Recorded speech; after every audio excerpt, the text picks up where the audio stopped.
The topic, I read an article of yours in the Mint, I think from a couple of months ago, which talked about the four crises of agriculture. And that was very interesting to me because, you see the country as a whole. I mean, everything seems to be growing pretty rapidly. The sentiment around every sector seems to be very positive. But, there seems to be a certain dissatisfaction within farming that at least I have seen from my perspective. So I found your article very informative. So could you maybe tell our audience a bit about what the four crises are that agriculture is facing? So look at agriculture as a sector. There are three main sectors of the economy: agriculture, industry, services. Agriculture today is still the biggest employer. 45 to 46% of the country's labor force is still being carried by agriculture. Industry only employs around 25%. Another 35% is by services. Right? So agriculture is still your mainstay. Please recall that in COVID, 7 crore additional workers moved back from urban areas into villages, and they're still being borne by agriculture. Yes, that employment is low wage, it's not regular, it's seasonal, but at least the survival is there, right? Thanks to agriculture. But 45% of the country's workforce produces only 17% of the GDP. 1/7, right? So obviously, there is a huge amount of, surplus pressure on agriculture, right, which drives wages down. Absolutely. So the four crises that I have talked about starts with this. That the first and foremost crisis is that you have a massive income and investment challenge. All government data, the private sector consumption studies, all of them are pointing out to the fact that the average income of the agricultural household is barely, 1/3 of the total income that household is earning. That means even a so-called farming household is not earning the bulk of their income from agriculture. Okay. Only 1/3 comes from agriculture. 2/3 is coming from wage labor. They work on other people's farms. They migrate to nearby towns for seasonal employment. They'll do some non-farm activity. They might run a small shop, right? So that's how they're making do. So the first challenge is that agriculture is simply not remunerative enough for our farmers. And that's the core challenge, okay? If you don't have enough income, you will not make enough investment. So the income crisis is reflected in an investment crisis, okay?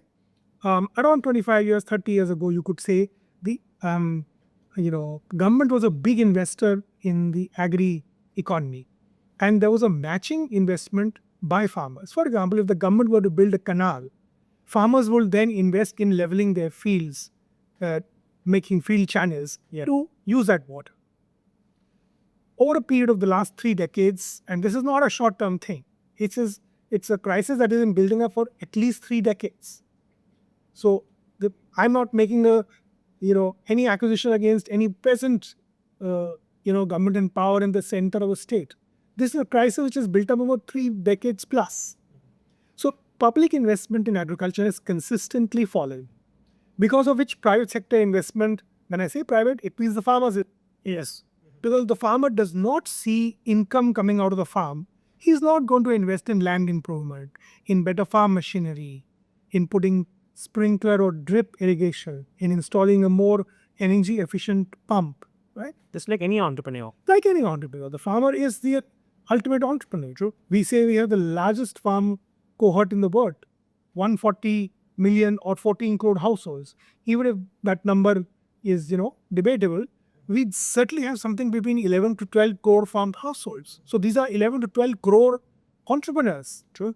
And their basic challenge of accessing finance, investment finance, technology or regular productivity enhancement, and markets. These are the three challenges that the majority of our agriculturists are still not able to find, if I may say, satisfactory solutions to. And this is the first of the four crises. Okay. The second is that we have a huge, what is called a natural resources crisis. We have degrading soils, We have hugely polluted major rivers. We have the challenge of very erratic weather patterns. We have heat spikes. We have excess cold waves, right?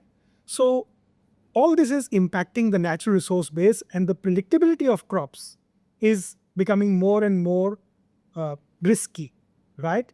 Earlier, there was a fairly stable prediction that you would make that if this is the sown area, if the monsoon is right, or if the Rabi irrigation is right, you would be in this range of production. These days, even government agencies or private sector is not able to make these estimates because at the last minute, there might be a terminal heat spike in February, and you had it 2 years ago, and your wheat crop completely. This year, fortunately, we are okay on wheat. We had a good bumper crop. So there is the investment and income prices. There is the natural resources prices. There's a third, which I call the technology crisis. What are the technology crises? All our major crops are suffering technology fatigue. There is no breakthrough in any of the major crops. When I say the major crops, I mean the staples, the food crops, wheat, paddy, pulses, oilseeds, cotton. All of them are seeing stagnant yields for the last, or sometimes in some areas even falling yields. Why is that? That's because the level of investment that should go into agri research and extension is not happening. Again, the public sector was the leading investor here. Over 30 years, this investment has stagnated. And ideally, people say, international norms say that around 2% of the agri GDP should be put into, of the GDP should go into. In our case, it's less than 1%. And that's again reflected.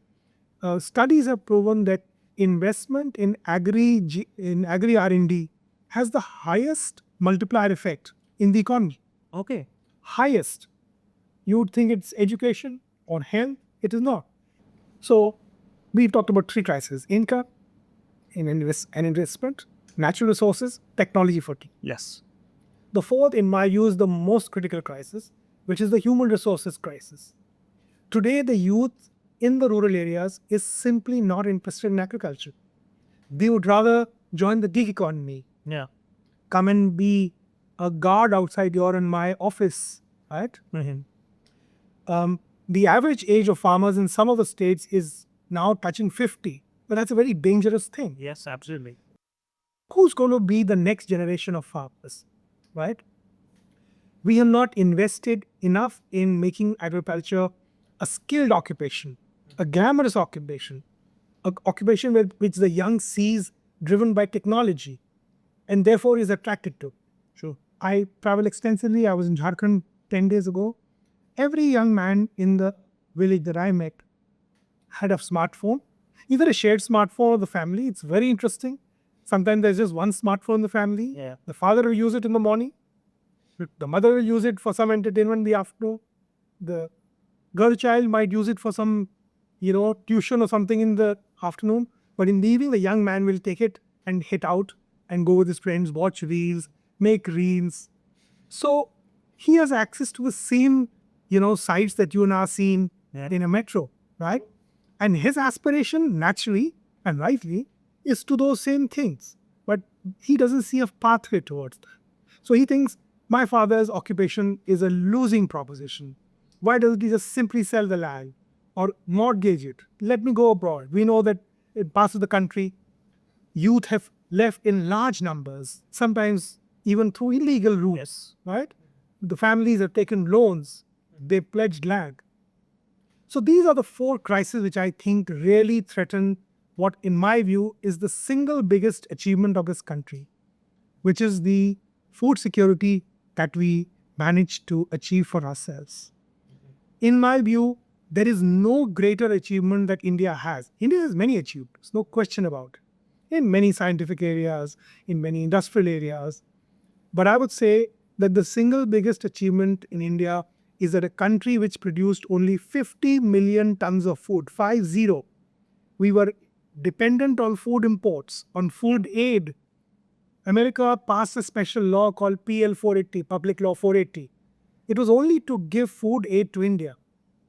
But like all aid, it was tied to some string. Conditionalities. So India always had an independent worldview, an independent foreign policy. There was always pressure to conform to certain Yes. views which were not always our own views. But India resisted that and then developed its own ecosystem. So that ecosystem is the biggest achievement of India. It put up state-of-the-art universities and research systems, very good extension systems to take that knowledge to the farmer, credit systems to finance farmers who adopted this new technology. Don't forget, till the 60s, farmers were just growing traditional crops through traditional means. Rice was not even sown in lines. It would simply be broadcast in the field. Wow. Right? So our farming community showed immense, that's why we're talking about entrepreneurship. It showed immense entrepreneurial, I think, ability to adopt state-of-the-art, at that point, state-of-the-art technologies. And we became self-sufficient.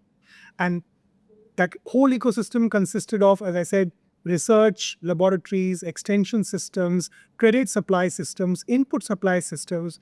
Fertilizer factories are created. India had no fertilizer factories at independence. It created fertilizer factories. It created a whole price signaling mechanism, your Commission on Agriculture Cost and Prices. The MSP was part of this. And the PBS was a large part of this. So the public distribution system procured surplus grain. Punjabis don't eat rice, right? But they produce huge quantities of Parana's rice, which is eaten in the south. Because the south is deficit in rice production because they do not have that agroclimatic conditions. The PDS and the MSP system ensures that rice can be procured in Punjab and Haryana and then shipped to the southern states where it helps to meet the demand. This is the ecosystem. This is the achievement which, in my view, is under threat because of these four crises.